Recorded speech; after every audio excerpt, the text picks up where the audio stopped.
২৪শে মার্চ অর্থাৎ রবিবার সন্ধ্যাবেলায় বসন্ত উৎসবে মেতে উঠেছিলেন দেবেন্দ্র কলোনিবাসী।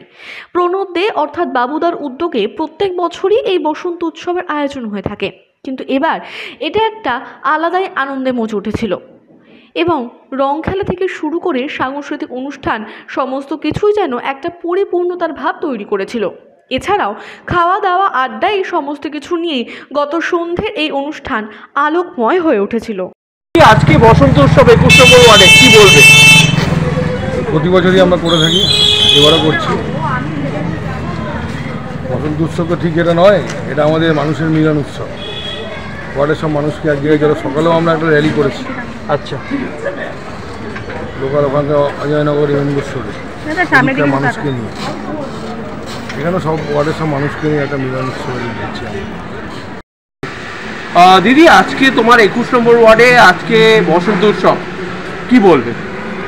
এতে বলার কিছু নেই। বসন্ত উৎসব একটা শীতের পরে বসন্ত, সেই বসন্তের সূচনা, আর সেটা আমরা রঙের মাধ্যমে বসন্ত উৎসব করে থাকি। ওয়েদারও ভালো, আর প্রতি বছরের ন্যায় এবারও আমি এখানে বসন্ত উৎসব, এর আগে ২৭ নম্বর ওয়ার্ডে আমি ছিলাম যখন, ওখানে করেছি। এবার একটু শেষে গতবার থেকে শুরু হয়েছে। আজকের দিনটা আমরা সকলকে নিয়ে খুব আনন্দ করতে চাই।